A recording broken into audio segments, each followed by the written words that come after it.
Hey there. So I had a bit of a scare tonight. I thought that our dog, Ollie, had consumed chocolate, which of course is not good with dogs. There's a chemical in chocolate that can be bad for them in addition to caffeine. So what had happened was that I was in the living room and I heard Ollie, the dog, rummaging around in Emily's room, our daughter, and heard him come out with something. And when he gets something that he wants to keep secret, he'll go under the sofa. And so I heard him get something out of the room, come trotting out and go straight under the sofa. So I figured he's gotten into something. So I kind of went and I peeked under the sofa, and I could see him down there with a little wrapper, doing something, eating it. And I thought, darn it, he's got something. And I know there's no chance in heck that I'm going to get it back. He's very good about that. He's very possessive. My first thought was, crud, maybe it's chocolate, right? It came out of Emily's room. So the moral of this story, not the moral, the challenge of this story was controlling my emotional reaction and my thoughts in the unfolding 45 minutes that came after that. So I spot my dog with a wrapper that appears to be chocolate. I know my daughter likes chocolate, came out of her room, so giving it a little thought that might be the case. So the first thing I did was got on the phone and called my daughter, and rang and rang and rang and rang and rang and went to voicemail, no answer. And then I called again, rang and rang and rang, no answer, voicemail, hung up. So then I went and talked to my wife, and we both were kind of not sure what to do. I got on the computer just in case and looked up dogs and chocolate. And I learned the weight ratio, that it takes basically like a chocolate bar. The dangerous amount is about the size of a chocolate bar, depending on the size of the dog. Now, Ollie's a pretty small dog, so it's problematic. I tried to ring Emily again. Again, I failed. So I sent her text messages asking her what it was. And by then, Ollie had emerged from the sofa. So I was able to go under and retrieve back the wrapper. And I give it a little sniff, and sure enough, it's chocolate. Now, this is the moment when the emotion starts to rise, right? And I'm trying to... I wasn't getting upset, but I wasn't getting unduly upset, but I was losing my balance, right? I like to stay in balance and in control of my emotions so that I can deal with the world in a deliberative and deliberate and rational manner. And I fail a lot at that. I just play like I'm calm on TV. So this was one of those moments. It's like, oh no, the panic. Oh no, it's Friday night. Oh no, the vets are not open. What am I going to do? Are there an emergency room that I can take him to? And again, I dialed my daughter, and no response. And I had texted her also. She's out studying with her boyfriend tonight. So sometimes she does that. She puts it all away, and at least that's what I think. And that's what I tell myself. So we had decided I was going to go out and get us some dinner tonight. So I went to the Thai restaurant over by Turtle Rock here in Irvine. On the way over there, I kind of sully. I think that's the right word. Darn it, what am I going to do? Is my dog going to be sick? I looked for a list of the symptoms. I knew what the symptoms were, and I could feel the emotion rising. Kind of like, oh, I've got Emily working on a new drawing that illustrates just this, right? I feel the emotion rising. And, the Stoics, one of their best Stoic principles that I like is the concept that misfortune borne well is good fortune. So I try to enact that and live that as much as possible. Still no response from Emily. She didn't even read the message, which happens sometimes, right? When you're distracted. So I got the Thai food, came back, just as Yumiko and I were settling down, keeping a close eye on Ollie, who seemed fine. keeping a close eye on him, settling into our meal, the phone rang and it was Emily. Now she hadn't seen the messages yet, so she had no idea what this was all about. And I explained it to her, not quite as calm as I am now, but with a more deliberative. Sometimes you can deliberately convey, or I can deliberately convey anxiety, sometimes willfully so, through heightened emotion in my voice. In this case, I was doing that to express my frustration. The frustration, one, that she had apparently left chocolate in sight of the dogs, not in sight of it, but in sniff of it, right? They could find it. And two, that she wasn't checking her phone or answering my messages. Immediately, Emily put aside our concern by noting, oh, those are just empty wrappers. She knew exactly what it was. So apparently she had, at one point, consumed the chocolate, folded up the wrapper, and put it away. So that what the dog had found was simply an empty wrapper. So good. So all good news. So the main reason I wasn't so concerned, because it was a small wrapper. It was one of those little, little Hershey things. Not one of those, but about that size, that amount of chocolate, a little rectangular piece. And I didn't think it was so much, but what I didn't know was how much he might have gotten into before we found him, right? Were there additional little bars of chocolate in there that he might have gotten to? I didn't see any in the room. That's why what I wanted to ask with Emily was not just that your dog ate some chocolate, but how much chocolate was in there.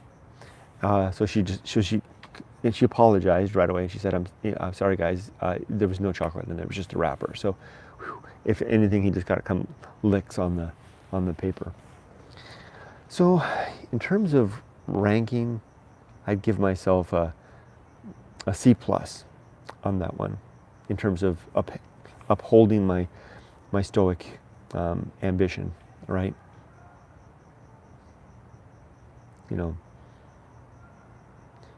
We'd love to get to the point where or even far more difficult situations like that could not unfaze me, but not upset my what's the right word? Apparent equanimity, my outward composition. And is it a farce to do that? I mean, if the inside is under turmoil, to be keeping a calm, visible outward appearance? I don't think so. It's certainly something I work at work. My job is very difficult, very stressful, lots of challenges, and I do work hard to keep my balance. Sometimes it's a bit of a show, Like I feel very calm and collected right now, but sometimes I'm struggling in a meeting. I'm in meetings all day, and I think I'm able to maintain the same composure, visual composure, while still, like they say, the duck paddling like crazy under the water, right? Just keeping a calm up on top. Is it disingenuous? I don't think so. I think it's maybe, an ambition of maturity, perhaps. An ambition, just that. 2006 Crusader, hey there. Good evening, Kurt. Good morning from the Netherlands. Netherlands. It's been on my mind a lot. I actually have my neighbor here works in the Netherlands from time to time, or he did in the past job, and he and I both agreed what a beautiful country that is. Reese, I'm so sorry. I often relate to animals more than people suffering. Yeah, no kidding. I hope it's okay. Yeah, it all turned out okay. Papa, no. Try, Mo. I'm praying for you, Papa. Thank you. Chris says, check out a book called Letters from a Stoic by Seneca. Talks about what you're talking about, keeping calm and keeping it real. I don't know that I've read Letters from a Stoic from Seneca. I think I read Seneca's treatise on death, which was interesting. But that sounds like a good one. Well, I was going to read a little bit from Going Alone tonight. I'm just going to open it randomly. Now, this book is full of two types. Well, it has not full of, but it is maybe full of it. There's two types of prose. There's two types of writing in here. There's prose. There's all prose basically. There's prose that is what is it? I want to say it starts with an ex. Expondatory? No, it's not the right word. There's prose that kind of tells a story, and there's prose that is more of a poetic type, right? It's kind of like, it's just writing, but it's meant to convey an emotion that I was feeling at the time, and I separate that by using here it is. This is the more poetic type, right? And in those sections, I've got the little tilde here between, and it's in parentheses, and largely, essentially unedited from when I first wrote it, because it captures an emotion at a particular moment, versus this type of writing, which is expository. Is that the word? Am I struggling for a word? Which is just telling a story. So most chapters have the writing where I'm actually telling a story. I sat down and deliberately wrote out all this stuff, hard work of sitting there and actually saying, okay, I'm going to sit at my computer and I'm going to write it out, or actually would write it on a piece of paper in the desert, versus this stuff here, and sometimes it's long, some of it's like this stuff here. Where is it?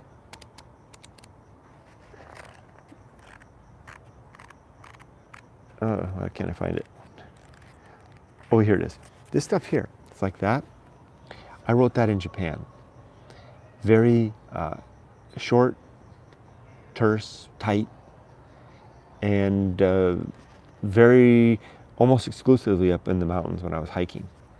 Stuff like this is the same stuff. Yeah, this is the same stuff. See, it's got the same tildes between the sections, but this is the Japan stuff. This is the America stuff. Let's stop on that page and have a read. A lot of it you can pull it right out of the book. It doesn't require any context necessarily, although it does have context. All of this writing is contextual to the chapter, and builds upon the chapter in some way. Let's see if I can pull this off on this limited light.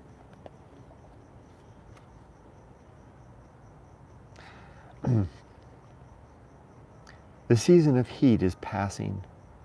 Temperatures today in the eastern Mojave Desert won't climb past 100 degrees or 38 degrees Celsius until mid-afternoon.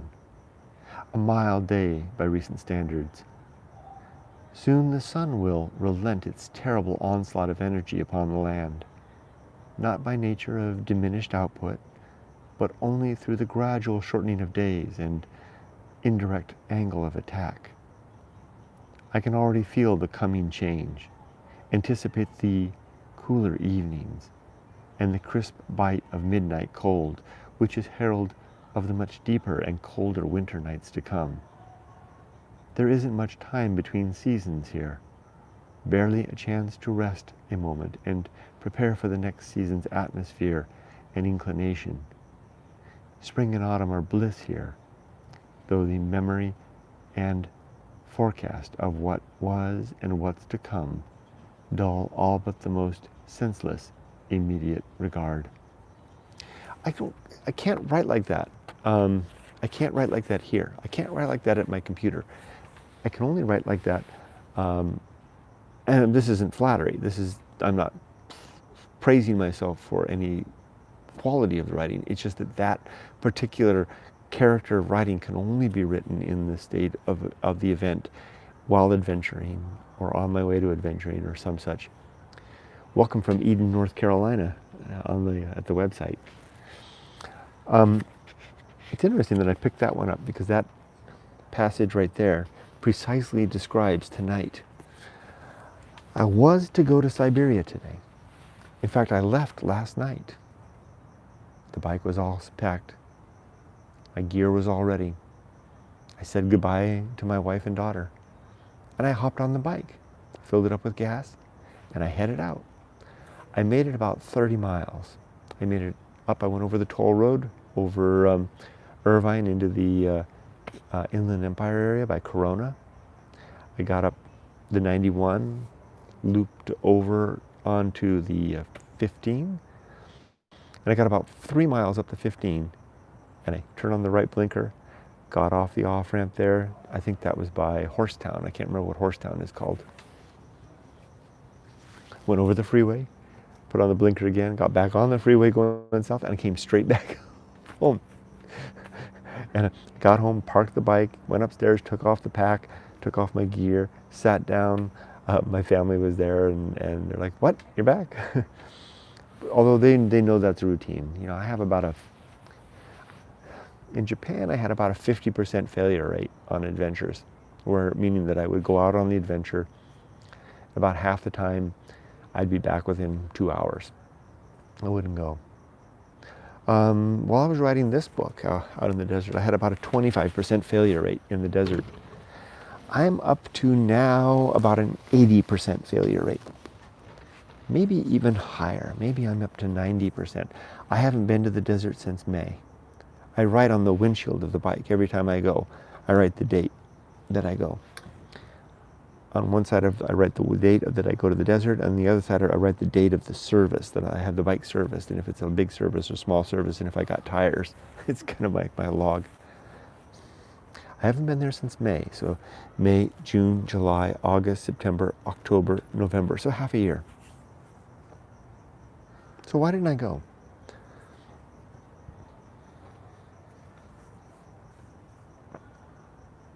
Well, initially, it was because I got a late start. And I realized how tired I would be by the time I got out there. But really, that was just an excuse.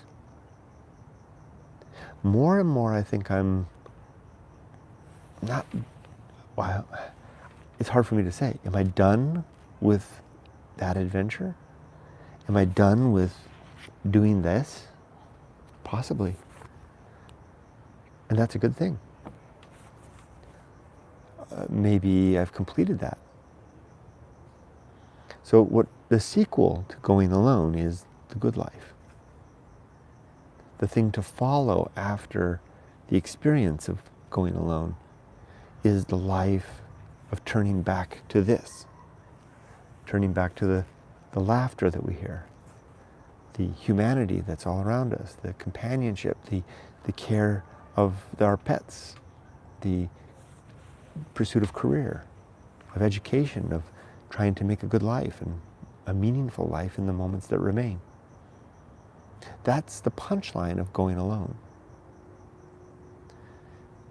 On one hand, most of going alone is a nihilist's tale, the discovery of a universe without God, and a reconciliation of that, not a reconciliation, a reckoning of that apparent fact, a universe without apparent meaning.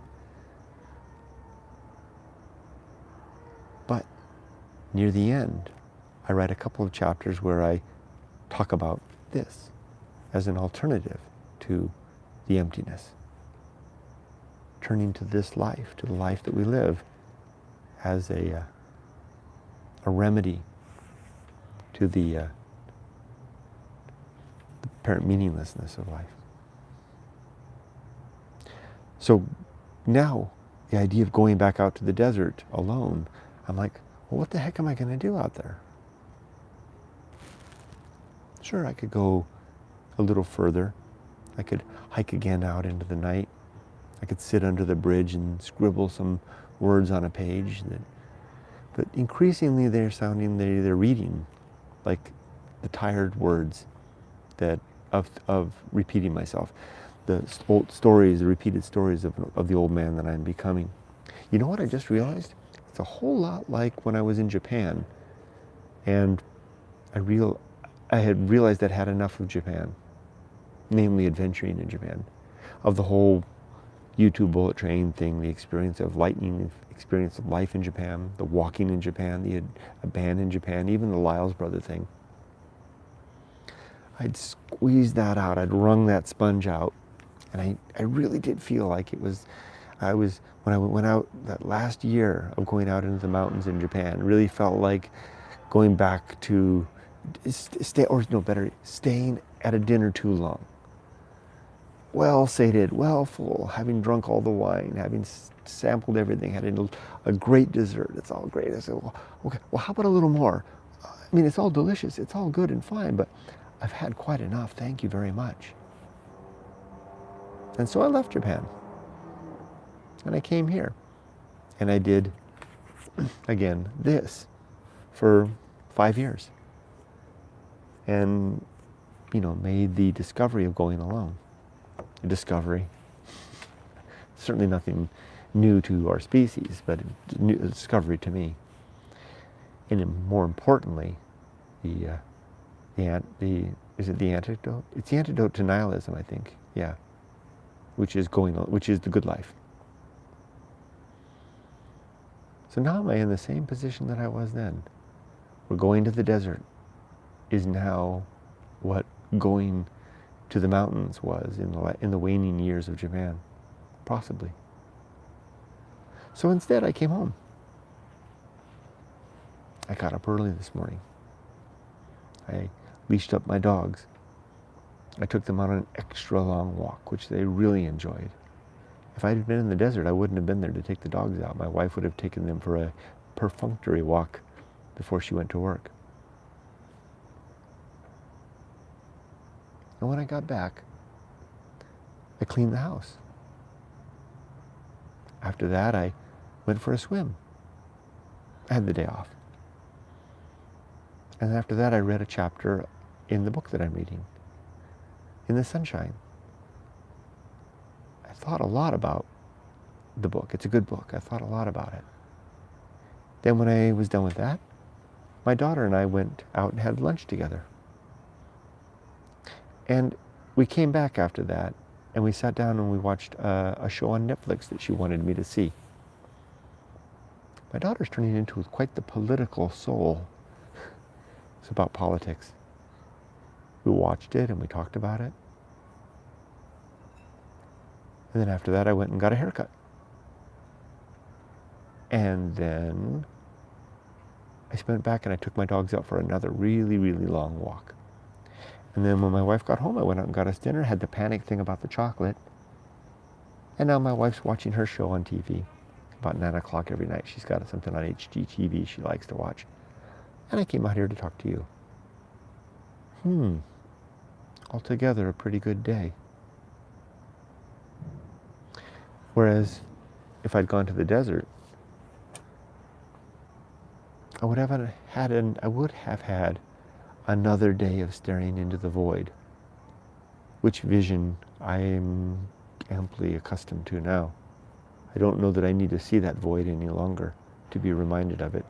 It's burned into my retina. It's burned into my mind. I can't unsee what I describe in here. So why not spend my time with better things?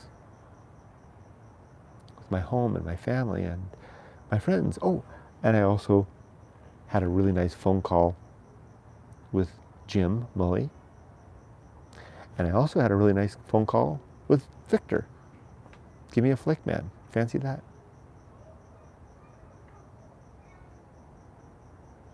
The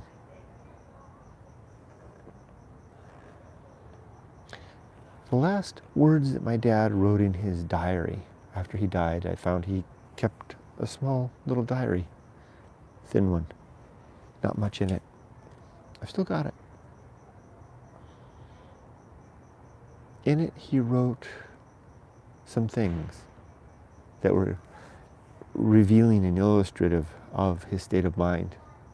Now, he was younger than me when he died, so I look back now at what were ostensibly a younger man's thoughts, my father's. Ironic thing that. His journal ended with 2 lines. Happy endings, new beginnings. Thanks, Dad. I'm going to borrow that sentiment now. Could it be the happy ending of going alone and the new beginning of the good life? I think it could. Maybe these videos are that new venue. Videos where I don't have to go anywhere. I don't require any situation. I don't have to put any hiking boots on or a backpack or wander into nowhere. But as Emerson said, stay at home. More aptly, what he said is more completely what he said is the wise man stays at home. Interesting, Emerson. I think I saw a couple comments.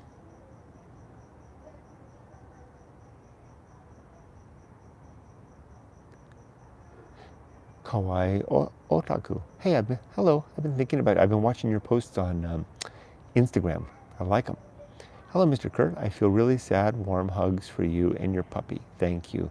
He's doing fine. Turns out there was no chocolate. Chris Chaplin.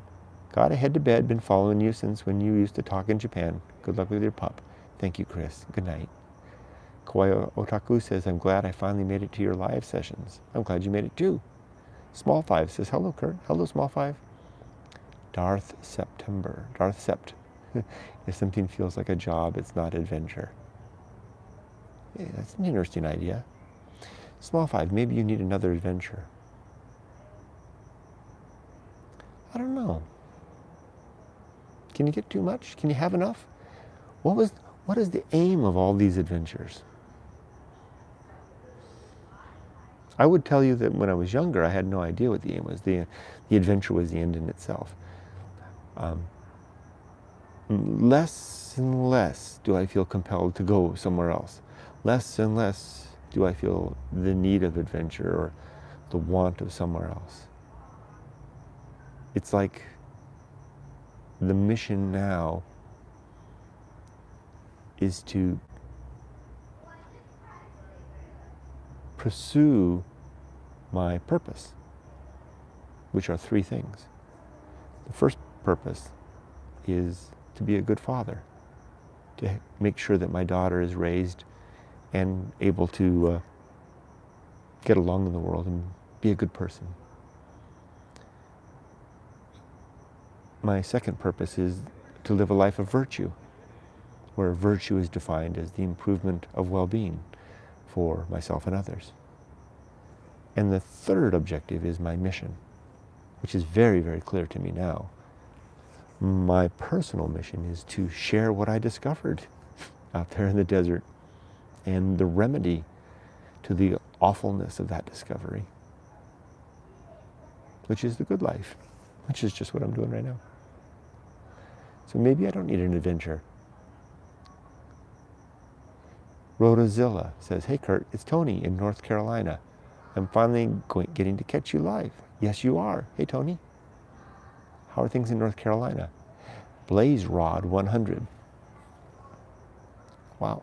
Hey Kurt, I'm happy I finally caught your streaming. Been watching you almost a year now. I love your philosophical discussions and I want to hear more from you. Well, thank you. Maybe you will. I appreciate the feedback. Darth Sept. Sometimes I walk around in the rain without an umbrella just to feel alive. Routines are a double-edged sword.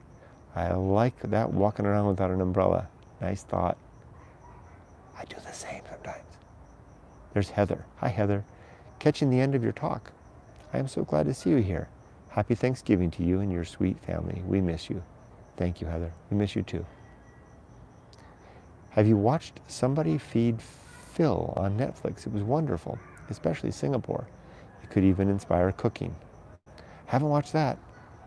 I've been watching a string of Jewish shows, or I shouldn't say Jewish shows, shows from Israel. I'm really interested in the Hasidic culture. I have a friend that used to be on here. I haven't seen him for a long time. Black Hat, he's still out there? Speaking of Hasidic friends. Blaze Rod 100. When I went on a walkabout 2 weeks ago, I found out that your perception can control reality. Do you feel that's true? Not just as a metaphor, but truly. I don't think so. I'd need some. What I should say is, I have seen no evidence to suggest that that's the case, and I would think that if there is evidence to show that would be groundbreaking headline worthy, and will probably earn the person that can demonstrate that a Nobel Prize. I mean, of course, you know, we can talk about the dual slit experiment in physics, right, where it appears that light is a particle or a wave depending on whether we're looking at it or not, right? So maybe, right? Maybe that's true. I don't know enough about physics to say. So I'll offer a sincere I don't know on that one. Kurt, any tips on writing? Yeah. Okay, let me think about it. Okay, I don't have them off the top of my head, but I think I can pull something off. Here. One, keep a pen and a piece, keep some writing material handy when the muse strikes. That's everything that's in italics in here is stuff that I wrote under the influence of the muse.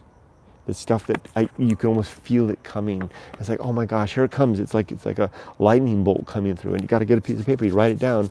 It's like someone's whispering in your ear, and if you don't write it, it's going to disappear. The adventure is a catalyst to that. Adventure makes that happen. In the mountains of Japan, that would happen to me, and I would stop and write it down. Out in the desert, that happens to me. Under the bridge, I'm especially prone to the muse under the bridge. I've heard others that have had the same experience. I remember one author describing it as a young girl, a teenage girl, that she would be out in the field and she could sense that inspiration approaching like a thundercloud across the valley, heading towards her, and it was going to drop some rain on her, and she knew that as soon as it passed, it would be gone, and she would run back across the field to the house to try to get to some writing instruments in time for the words to come. If that doesn't happen to you, then I would suggest maybe circumstances, trying to create the circumstances where that might happen. I think it's a human condition. I don't think that there's anything necessarily,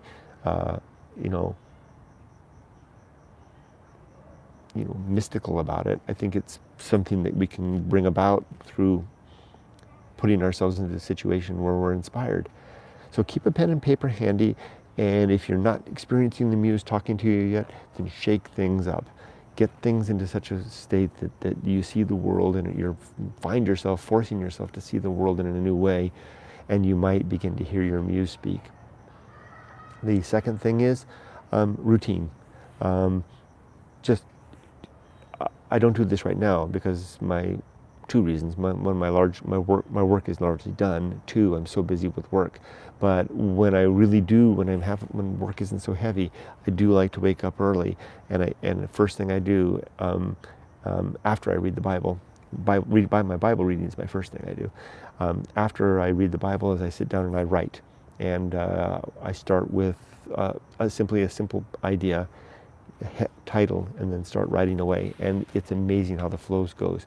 All that stuff I was doing about 4 months ago, the Stoic Poetry podcast, that's all that was. Every morning I was getting up and just writing like crazy, and it's fun, and it's really interesting, and it really is a nice catalyst for thoughts. Baboom. This channel just kind of appeared. I don't remember subscribing. I'm so lost, but happy Thanksgiving. I'm not laughing at you. I'm just interesting how well, welcome. I hope you're not lost because of me, or how you found yourself into. I use it like when you're wandering in a new city and you suddenly find yourself in a place you didn't expect yourself to be. Welcome. I'm glad to hear you're here, Baboom, with an M. And me viewer too. Looks like a nice place behind you. Yeah, this is where I live. It's a nice place for sure. My wife and I and our daughter, we're on our 4th unit in this complex. It's very big. It's like a little fortress. They call it a podium-style apartment living. The whole place was built on like an entire square block, city block. It's like a walled city around with these things, and all of this, even the pool and everything, is up on what really is the 2nd floor. We're kind of up above it all. And of course it's, gated entry and all that stuff. So it's a sealed off little world. That's our main street right there. And there was, until the COVID and stuff, there was a coffee shop and a gym and like a study area for the kids, and there's a yoga garden, and there's a place for they have exercises classes, kind of like a city within a city. It truly is, and it's quiet in here because of all the walls. And it's very well maintained. Irvine Company. This is an Irvine Company project. It's not that. Small Five asks, "Is it? It must be expensive." It's not that expensive for this area. So our apartment is a 2-bedroom apartment, and it's $2,800 a month. So, but I know that's probably a lot, but for Irvine, that's normal. There's no way I could have a house here for that much. A house in Irvine would cost, at least $3,000, I would imagine, a month. So no, it's it's a 2-bedroom place, $2,800 a month. But that's going rate for LA. I mean, it's not that bad. I mean, it is bad. It's horrible. So haha, I feel that I don't know. To an extent, I feel ignorant. Ignorance is bliss. Haha. Oh, you're talking about feeling lost. Haha, I feel I don't know. To an extent, I feel ignorance is bliss. Interesting. Like how manifestation is a real phenomenon that can alter your personal reality. Maybe this is a fabrication of my mind, but I want to bounce these ideas off you. Well, you're talking earlier about our ideas altering reality.